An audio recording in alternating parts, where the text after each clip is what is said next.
Welcome. My name is Clinton Chard, and I am the DM and host for this Rise of the Rune Lords adventure. We've gathered together 4 amazing role players. We have, starting from my left to right, Connor. This is an introduction. We also have Aiden. Hey, how's it going? And Jeff. Hello, I'm the 5th player, not the very good role player. That would be me. And Nicole. What's up? And last but not least, Nathan. No, it's definitely least.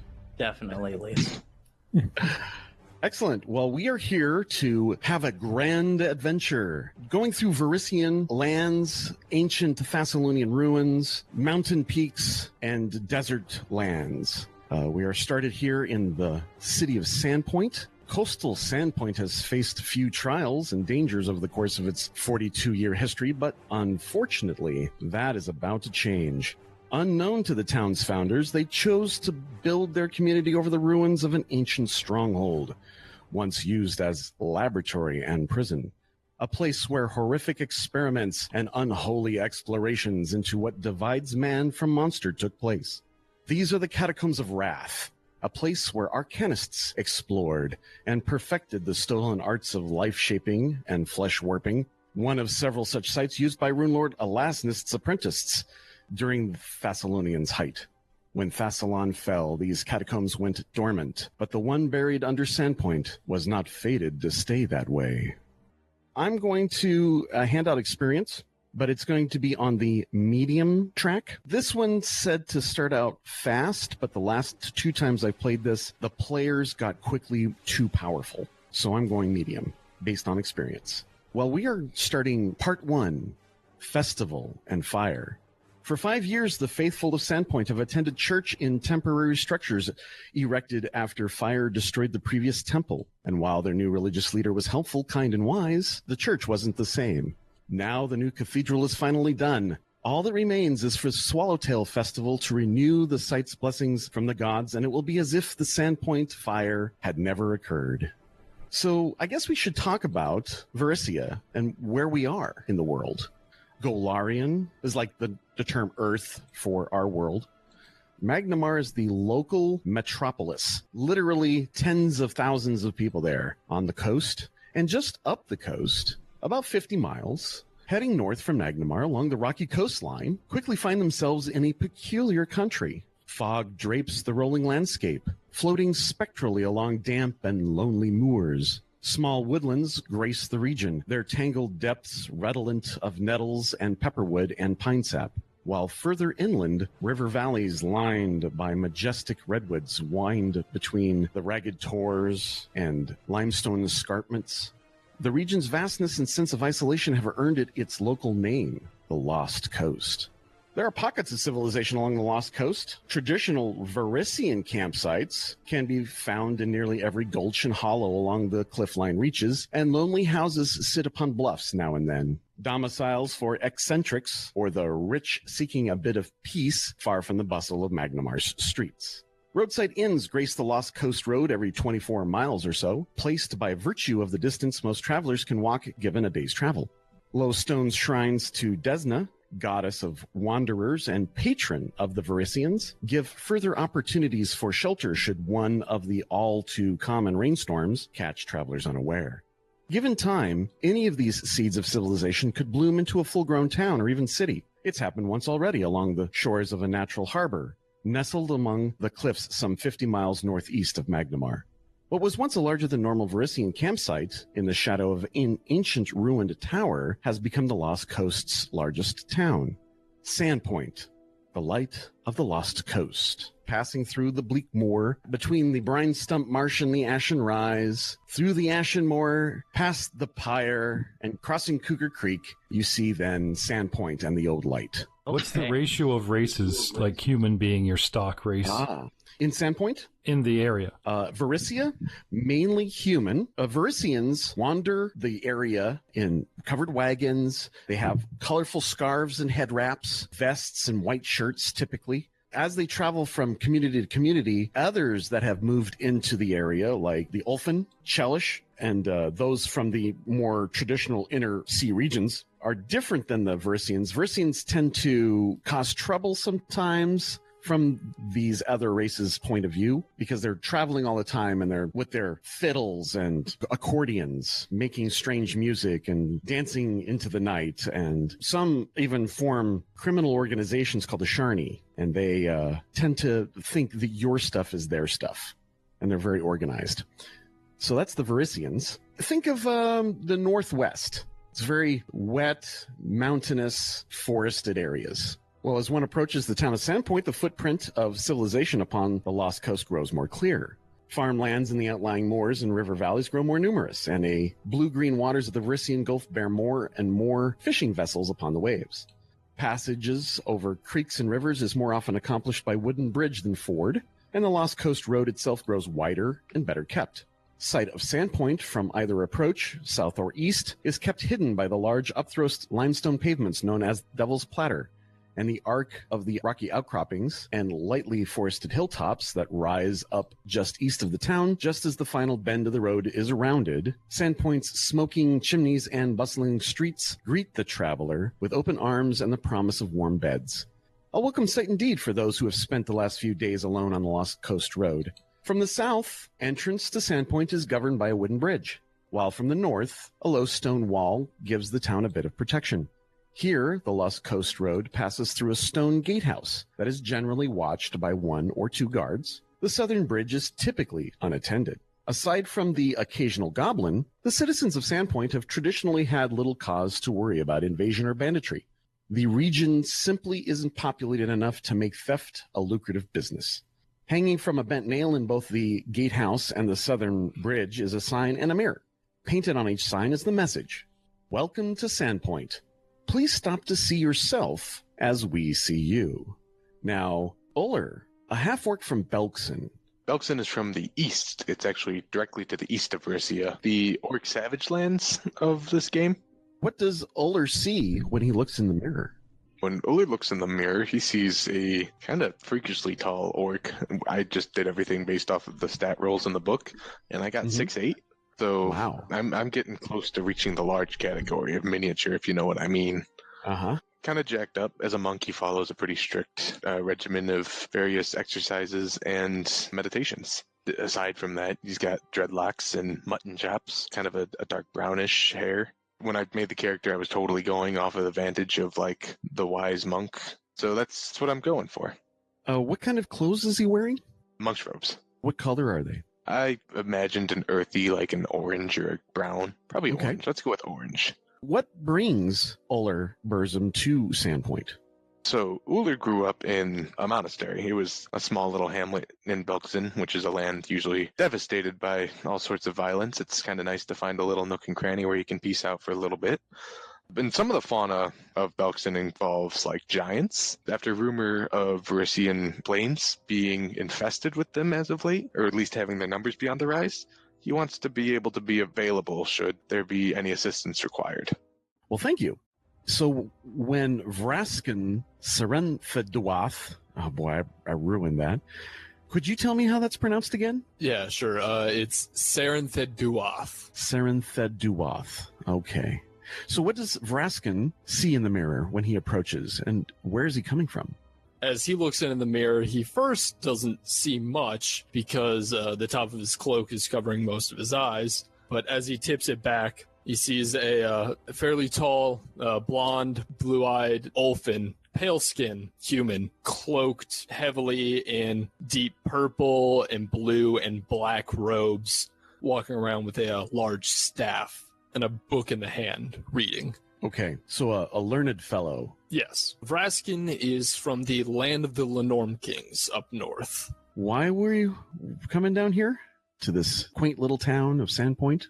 Well, he is interested in becoming the next Lenorm king, and to do that, you have to slay a Lenorm, which is a giant draconic-like creature, a wingless dragon. And at the moment, that's a little too big for his britches. He heard about the various monsters and whatnot and magical creatures down here, so he figured he'd stop by and start hunting those first and work his way up.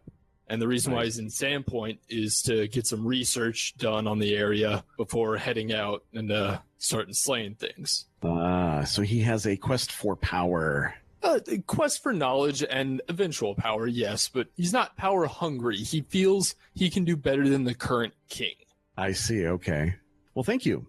All right. Brother Davros, Hey. please describe what he sees as he approaches the town of Sandpoint. Hailing from Crying Leaf, the elvish village to the north, a 5'10" half-elf wearing well-kept scale mail and a long, rich, dark brown with gold trim cloak, carrying a scimitar at his hip as well as a morning star. Remarkably human in appearance, despite his prominent pointed ears, a dirty, mousy gray crop of hair announces his human side.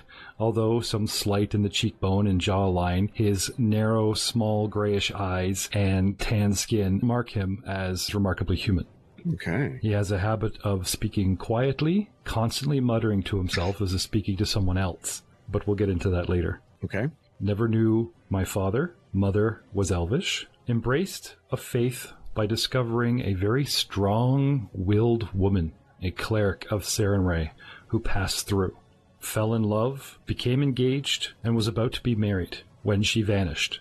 Distraught and not being able to accept the fact that she may have left him, he's convinced himself that she's died. For the very next morn that she left, he swears up and down that her ghost whispers to him, constantly prodding him along the path of Sarenrae and beating him down for his disabilities, his inadequacies, as well as his general lack of confidence. One thing did remain from the ex-fiancé, a very, very, very strong interest in faith. Now, although he worships the singular faith of Sarenrae, he has read up on as many different faiths as he can and embrace not only the aspect of healing through Sarenrae, but is interested in sort of the collective pantheon of the region. So upon hearing a new cathedral built holding 6 dominant faiths here in Sandpoint, he just had to see it for himself. And so, beginning on his traveling road in his first adventure, headed south on foot, and here he is at the North Gate. Perfect. Thank you so much. All right, Nicole, you have Riel. Yes, I do. All right. So what does Riel see when she approaches, or is she from here? She is from here. She's lived here for a handful of years now. Okay. This quaint little water town, this fishing village. What do we see? She is as a halfling, quite a small person. 2'8" or so. Short, wild, curly red hair and blue eyes. And she's dressed in wispy, flowy skirt and top that are in an olive green and indigo shade.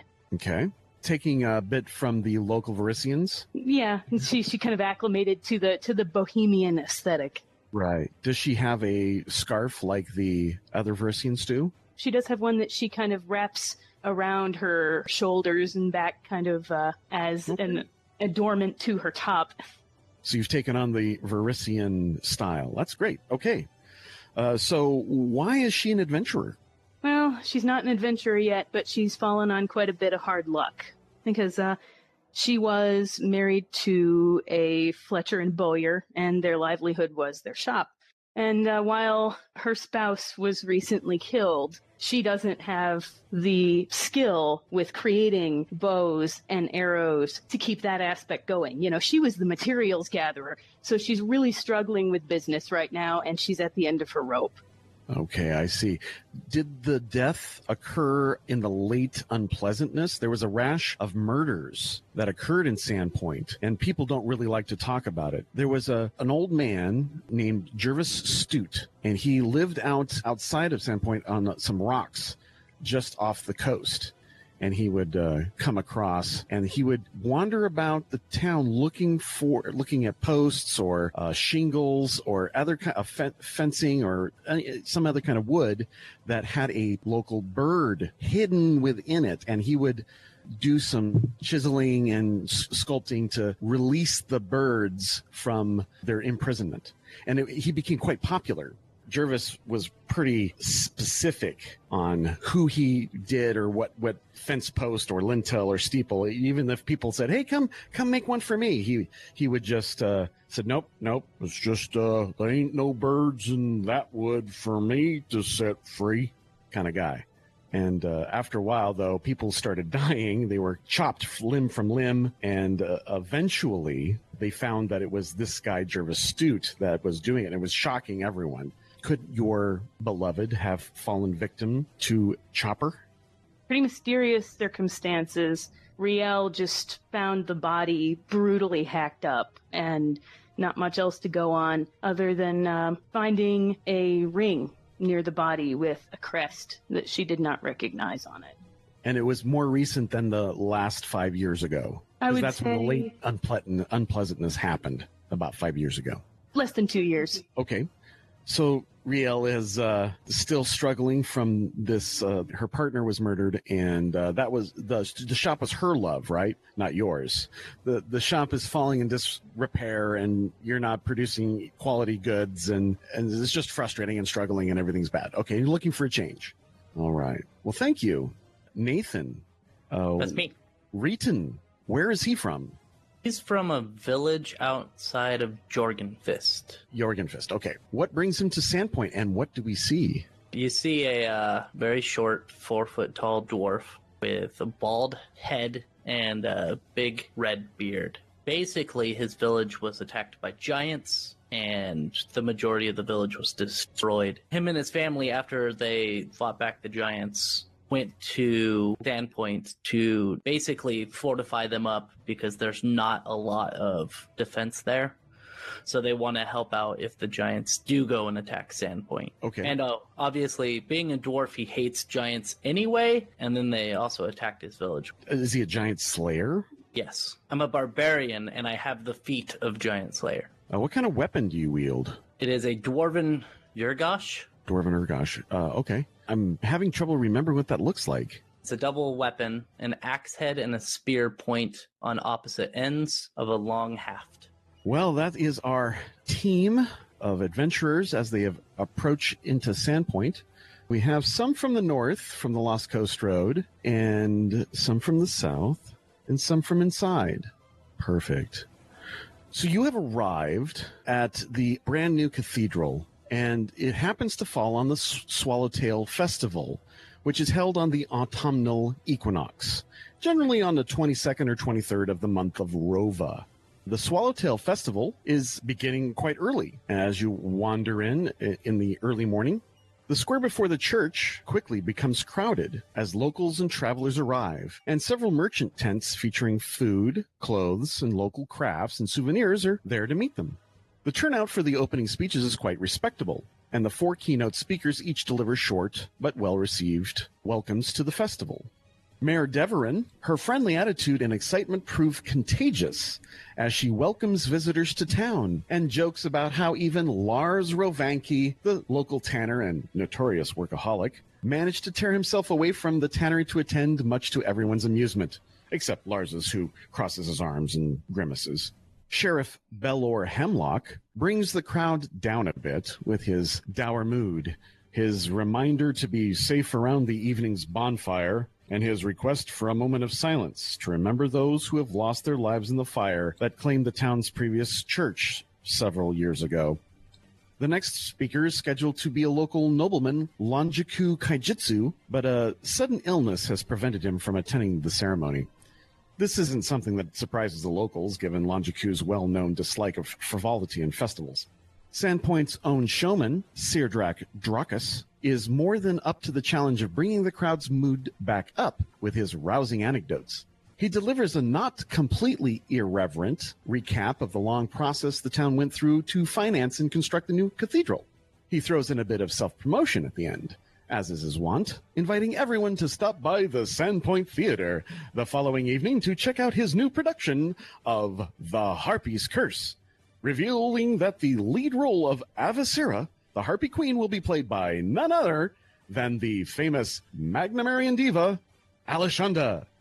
Finally, Father Xantus steps up to give a short speech, thanking everyone for coming before declaring the Swallowtail Festival underway.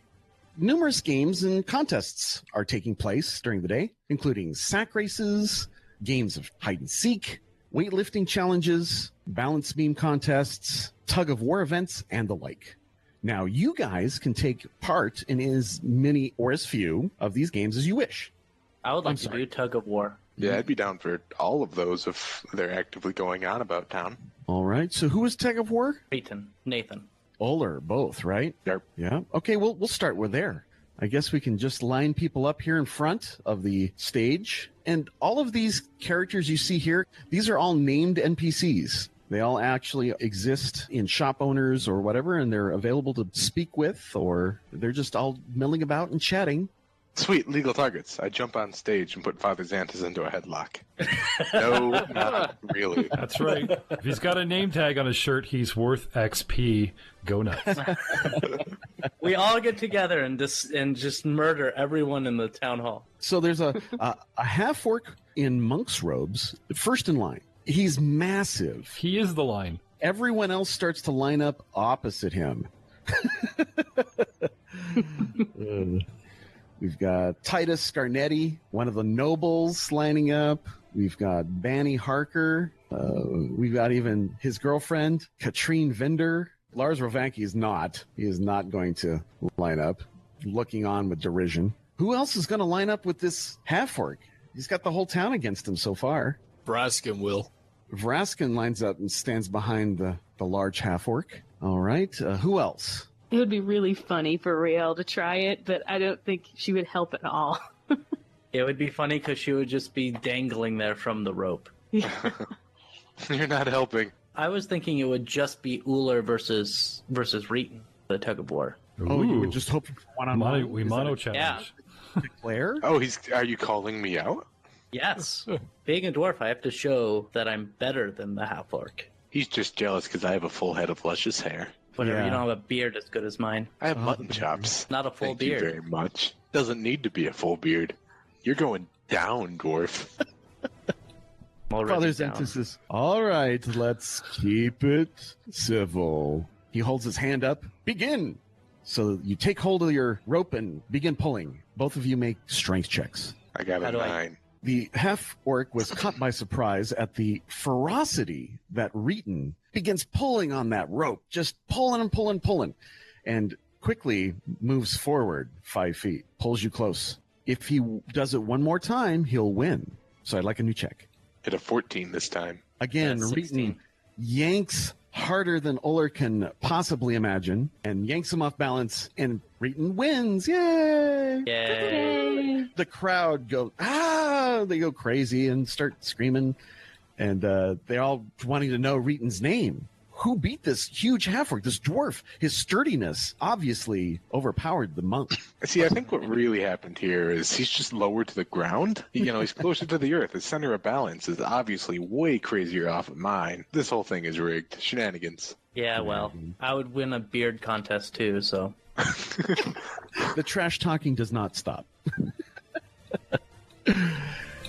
All right, anyone else want to participate in an event? There's the balance beam. Riel, go ahead and roll. I rolled a 15 in acrobatics. Yeah, you probably got more than that. That's just a flat 15. Chance Yeah, of I our don't. kids good enough? She has an acrobatics of modifiers. 9 normally. So Oh, add so 9 she- to that 15. So 24. How'd she do? Fantastic. Probably unbeatable. Yay! Yeah, you were doing flips. You stood up on one hand. I rolled a 3 on my acrobatic check. Awesome. I think I'm just going to show myself to the nearest.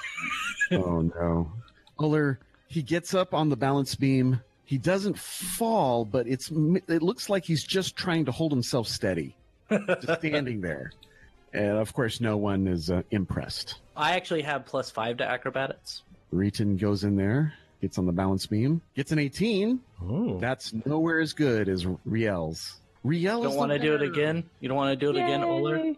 You don't want to redo a mulligan? You get bragging rights for the rest of the day. Yay! Yeah. Hooray! Riel is going to approach the two gentlemen, and she's going to congratulate them on good competition. She's going to extend her hand for a handshake. I'll shake her hand. Why not? Pick What's some nards the for guys as big as you to try this. Nice. I'm Riel. What's her name? I'm and you, Reeton. sir. Oh, she turns to Uller and says, "And you, sir?" Uller. And she shakes his hand. Pleasure to meet you. You balance well. Thank you. Don't you love forced dialogue at level 1? I want to do a drinking game. Ah, drinking game. Perfect. I'm a dwarf. I want to do a drinking game. All right. And I'll challenge the half-orc and the halfling to a drinking game. You're Look, I on, wasn't- boyo. I wasn't going to do that game, but if I'm being challenged, I guess I have to. Perfect. The drinking game is sponsored by the Two Night Brewery. You want to go there tonight? Yeah, exactly. You want to go? That to was the- bad, half-orc. that was good. But that's the local what they say. You want to go tonight? Yes. All right. So you head on over to their tent that they've temporarily set up. Drinks are being poured. It's some local brew. Let's have some checks. Constitution checks. So Reeton gets a 18. I got a Over. 9. 9 and 22. gets a I'm a monk. I don't usually drink. I thought this was going to be a water chugging competition. The guy that's into self-perfection he totally blows half the. How many contests have you failed now? 3. I'm 0 for 3. And now he's getting drunk at a table by a halfling who's already topping the dwarf's roll. That's awesome. We're gonna call you the paper monk. Try to keep up, boys. All right, and so the crowd rolls a 16. So Reeton beats out everyone else, including Uller, except for Riel, who chugs down 5 pints easily with no sweat. Doesn't even appear drunk. You know what they're going to be saying tonight, dwarf? They're not going to be saying how the dwarf beat the half-orc. They're going to be saying how the halfling beat the dwarf. And I hold out my fist to bump out Riel's. Well, I'm I not going to guess leave him hanging. But I'm right. Hopping 3 feet off the ground. Can't quite reach it. Yes. My Exactly. closed fist is the size of your skull. He Let's said- do this. He said hold it out, not hold it down. The guy's 6'8", so like, what's a 6'8" man holding his fist straight out, like 6 feet off the See, ground? I wasn't sure if we were standing or sitting, because if Probably we're about 6'3", sitting, the height 6'4". difference wouldn't be as bad. At that point, the height difference depends on if we have like high chairs sitting out for halflings. Okay, you know what? How about just for the sake of this, Riel is standing in her chair. It's adorable. Perfect. All right. Wow. So she stands tiptoey. She reaches up high, fist bumps Uller back. So he has to kind of lower a little bit just to do that. Very nice. Well, Reeton, this is not a good day for drinking for you. Yeah, I'll extend my hand to the halfling and tell her, good job, little lady. I wasn't expecting you to outdrink me. You've earned my respect. Perfect. Well, you did give me a run for my money and on the balance beam, so payback. Brother Davos is completely enraptured with the cathedral. Ever since he came around the corner and saw it, he's just on the steps staring up at it, just taking it all in. Everything else is just muted behind him. Would you like a description of the cathedral? Okay. Easily the largest building in Sandpoint, this massive and impressive cathedral is also the town's newest structure. Built over the foundations of the previous chapel, Sandpoint Cathedral is not dedicated to the worship of a single deity. Rather, it gathers under its eaves the 6 most commonly worshipped deities in the region: Abadar, Desna, Erastil, Gozra, Serenray, and Shellen. The building provides chapels for all of these deities in a communal form. In a way, Sandpoint Cathedral is 6 different churches under one impressive roof. Yet even the previous chapel wasn't the first holy site in this location. The core of both the original chapel and the new cathedral is an open-air courtyard surrounding a set of 7 standing stones, which themselves surround a circular stone altar. These stones serve the Varisians for centuries as a place of worship, although they generally venerated Desna and various imperial lords at these stones. The stones themselves have a much older tradition. Unknown to anyone alive today, including yourselves, but yet you still know this. The 7 standing stones once represented the 7 Thessalonian schools of magic and served as a focus for wizards who wished to direct the destructive power of the nearby Hellstorm Flume. Of course, to you guys, you have no clue that was the case. No one in Sandpoint suspects the standing stones are anything more than an ancient site of worship. Varisian oral tradition maintains that the 7 stones represent the 7 towers of Desna's otherworldly palace. But this is merely a story perpetuated by early Varisian seers, eager to hide yet another bit of their homeland's destructive history. The original chapel built here was a collection of 6 different shrines, each its own building and connected to the worship or the others by open-air walkways. Desna's worship was incorporated into these shrines as part of the peace accord with the local Verisians, but the original builders included 5 other deities as well. 4 of these, Abadar, Gozray, Sarenrae, and Shaylin, were patrons of the original founders of the Sandpoint Mercantile Consortium, while the 5th, Erastil, was the most popular among the initial settlers. When the chapel burnt to the ground several years ago, Mayor Deverin set into motion a bold initiative. Not only would the chapel be rebuilt, but it would be rebuilt on a grand scale. A cathedral would be constructed in place of the chapel, and it would be made of stone and glass. Funding for this project came partially from the founding families, partially from Sandpoint business eager to earn favor in the eyes of the gods, and partially from the respective churches. It took years to finish the cathedral, but the end result is truly impressive. To the south, facing Sandpoint's heart, are the shrines of civilization, Erastil and Abadar. To the west, offering a view of the old light and the sea beyond, are the shrines of Shaylin and Gozra. And to the east, offering a view of the Sandpoint Boneyard and the rising sun, are the shrines of Sarenrae and Desna. The previous chapel hosted fewer than a dozen acolytes, led by a well-loved cleric named Ezekian Tobin, who, sadly, perished in the fire that claimed the church, along with his daughter. The new high priest of Sandpoint is his most accomplished student, a pleasant man named Abstalar Xantus. Himself a worshipper of Desna, Abstalar is very open about matters of faith, and has slipped into the role of advisor for worshippers of other gods of Sandpoint with ease. But the doors are closed right now, right? The doors are closed, okay. Yes. So although people do go in and out during the festival. Davros is muttering to himself and basking in the glory of the new stone structure, every bit impressive as he told it would be. Excellent. I'm glad he enjoys it. Father Xantus is beaming proudly as he sees another priest, who he has not seen before, wandering about. But he's not ready to talk to you quite yet. He's still conducting business. No, my guy's having a nerdgasm. He's got his head's thrown back. He's foaming at the mouth. This place is huge. Never seen anything like it. This is nothing like, the villages and things he's seen in his lifespan. Yep. Vreskin, what holds your interest? The steps, as in chairs. You just want to sit down and read. So he's waiting for the weightlifting contest. The weightlifting contest? Okay. Well, I mean, you have to keep your physical body as sharp as your mental body. I see. Okay. I'm not sure that one is scheduled for today, but you're more than welcome to start one. No, he was going to do the tug of war, but then it was the one-on-one, and then that stopped. He was like, all right, I'll see if there's any others going on. And there wasn't any. He doesn't feel too proactive to go start one, so he's going to continue reading. Well, it's about lunchtime, and at noon, Father Xantus and his acolytes wheel a large covered wagon into the square, and after recounting the short parable of how Desna first fell to earth and was nursed back to health by a blind child whom she transformed into an immortal butterfly as a reward for her aid, they pull aside the wagon's cover, releasing 1,000 children of Desna, a furious storm of swallowtail butterflies that swarm into the air in a spiraling riot of color, to a great cheer from the crowd. Throughout the rest of the day, children futilely chase butterflies, never quite quick enough to catch them. Me too. Anyone else want to frolic? No, I'll sit this one out, thanks.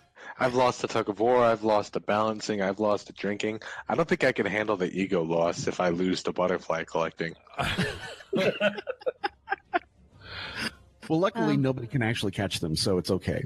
Brother Davos is practically dancing, 2 hands spread high towards the sun, circling, just enraptured, loving this, absolutely loving this festival. Perfect. Well, lunchtime is provided free, actually, at the expense of Sandpoint's taverns. Each brings its best dishes. This event is as much a marketing push by the taverns to win new customers as it is to feed a hungry crowd.